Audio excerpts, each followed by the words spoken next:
round one. How proud are you of your players? Yeah, I think we obviously missed the mark round one. I feel like we've been up to our eyeballs in every game since then. We've missed our mark at the end of the game, and we nailed it tonight. I think there's a real spirit in this team, and you could see that right from the start. Did you play on round one much, like coming into it, to kind of point to that kind of performance and talk about it? We didn't even mention round one.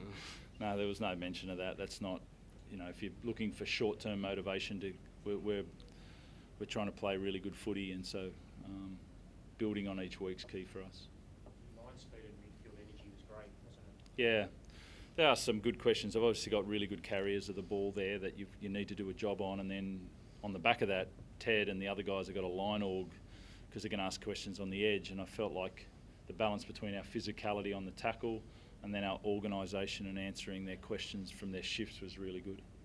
I thought the Ds, as I said, I feel like we're for different combinations, like there's lots of guys that are standing next to each other for the first time, or for the first sort of 5 games, it's quite new, and that connection that they're getting in that line's getting better and better. What about Billy Smith, Robbo? Yeah. Unbelievable. Yeah, we just said he set the tone there for off that high ball catch and that grubber kick. They're things that can just sort of, you don't chase as hard, or you can not have the skill to get that ball down, and it's just the intensity that he trains with every day and prepares with, and gets rewards. How pleased are you for him, Robbo? Because with all the injuries, he could have retired or walked away. How pleased are you with his resilience, his constitution?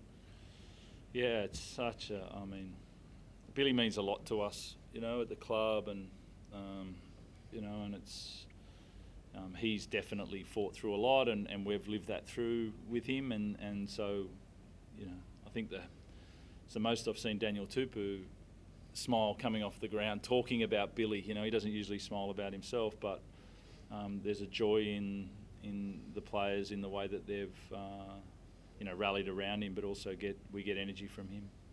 Hugo Savala, Robbo, his kicking game on point tonight, just the way he's kind of pinned the Broncos. Yeah, he's a nice kicker. He's got a long kick. He showed that early, but then the ability to find space and the weight of the kick that finished the back end for us. That last sort of 15 minutes post Butcher's try, his ability to, our yardage sets were good, it's got live there, it got uncomfortable for both teams, and Hugo's kicking and then our kick chase and line speed on the back won us the game. Teddy, when you mentioned like some of those guys, Nat Butcher, Hugo Savala, Billy Smith, like just guys, unheralded guys that have come up the top steer tonight. Yeah, those guys had big pre-seasons, and a guy like Billy, I'm so proud of him. He had a full pre-season the year before, didn't play a game last year for us. Another full pre-season now, he's starting to show. I really feel like if he stays healthy, he can be one of the best centres in the game. Nat, he's just consistent. He had a starting role. I thought he was one of our best through the middle. Our middle had a big task going up against Payne and Paddy Carrigan, the guys who get them forward and get them momentum for the team. But I thought our forward pack really did a great job on them. And Hugo, first game and half, just great kicking game. Put him in tough spots the whole 80 minutes. And he just played his game. Was awesome to see. Well, there's been an incident apparently between Jonathan First and Spencer Menu. Apparently First was pretty rattled and went to go and see you. Can you explain what's happened? No, they just had a discussion on the sideline. I don't think the details are really clear yet, but it's just two passionate guys having a conversation about difference of opinion, I think. Does it worry you, Lenny? I know he's a firebrand. You're happy to embrace the way he plays. Definitely, yeah. Someone speaking their opinion, I think, is good in this game. There was talk about it involving the incident last year in Vegas and things like that. This was obviously Spencer's first game coming up against the Broncos because he's missed the previous 2. Was he thinking about that? Has there been any indication that was an issue for him, that he still had grievances with it? No, not that I know of. Wasn't mentioned at all. I thought he was outstanding tonight. I thought he played with intensity and control that he needed. And so no, I thought he was great there tonight. People are always going to have differences of opinion, and you can voice that. It's okay to say I don't agree with you, and both ends, both sides. So there's no harm done on either side. You know, people aren't always going to agree, but that's life, isn't it? You know, as long as people don't cross the line or say the wrong thing. I don't think he has crossed the line from what happened, from what we've been told. Sounds like a pretty fiery initially altercation.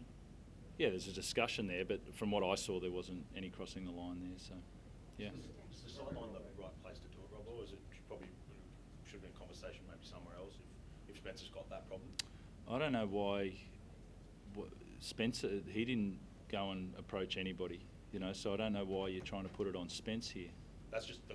I know comment to you JT guys, that but you guys are trying to put it on Spencer here. This is the way that the questions are coming, you know. You guys just got to be careful with the way that you guys are asking questions as well. You know, he didn't do. No, I don't think it's on anyone. I think it's a discussion between two men.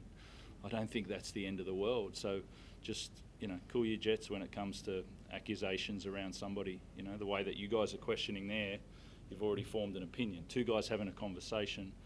You know, it might get heated, but nothing wrong was said, as far as I know, and it was about an incident, and that's okay for guys to have that conversation. Sure. It seemed to be confusing tonight. I don't think we've ever seen a retrospective Cindy where there's no penalty for you guys. Yeah, we had. Yeah, that was. I didn't. I've got to ask about that because we had. It was a few tackles later. We had Celesi Fiketti in Penrith. I think we defended the set and then it went back, and then I think they got a try at the end of that to not get a penalty.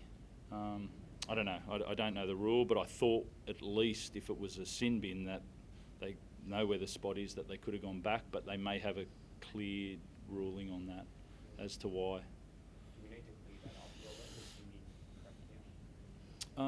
Robert? I think clearing that up about if someone goes off, you think there should be a penalty. You know, what happens if that's at the end of a game and it's 12-all and they miss it and someone goes to the bin and time runs out, or if it's after the siren, it was okay tonight, but that could happen, and so, yeah, I think I'd like some clarity around that. I don't have a huge opinion on, but I can think of scenarios where it could hurt the team that got the head high on them. So, yeah, cool.